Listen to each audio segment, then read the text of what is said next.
করে নিব। তোমরা এটা চাইলে হাত দিয়েও করে নিতে পারো।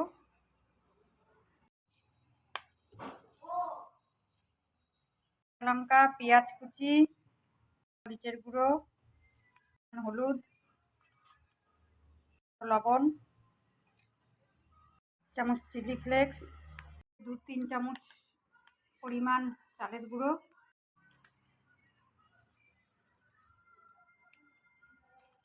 সব মেখে নেব।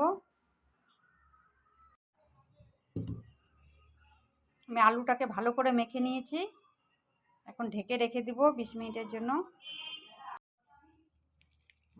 আমি অনেকক্ষণ মেখে রেখে দিয়েছিলাম, এখন আমি গোল গোল করে চপের মতন করে নিব। আমি সবগুলো গোল গোল করে চপের মতন করে নিয়েছি। আমি এখানে চপটার জন্য একটা ব্যাটার রেডি করে নিব। বেসন নিয়েছি, পরিমাণ মতো লঙ্কার গুঁড়ো, আর করতে হবে কতটা আসলো।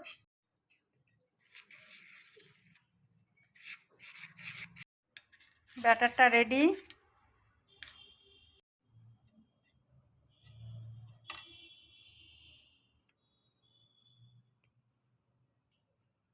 দিয়েছি, রিফাইন তেল দিয়ে দিয়েছি।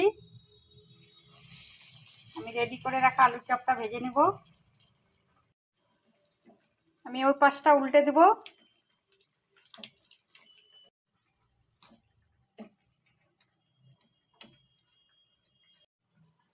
আলুর চপগুলো লাল করে ভেজে নেব, লাল লাল করে। হয়ে গেছে, নামিয়ে নিব। আর সবগুলো এরকম করেই আমি ভেজে নেব। একটা ডিশে আলুর চপ নিয়ে নিয়েছি, সাথে টমেটো সস নিয়েছি। তোমরা চাইলে এটার সঙ্গে গোলমরিচের গুঁড়ো, বিট নুন দিয়ে নিতে পারো। তোমাদের এই আলুর চপের রেসিপিটা ভালো লাগলে লাইক, শেয়ার, কমেন্ট, সাবস্ক্রাইব করে দিবে।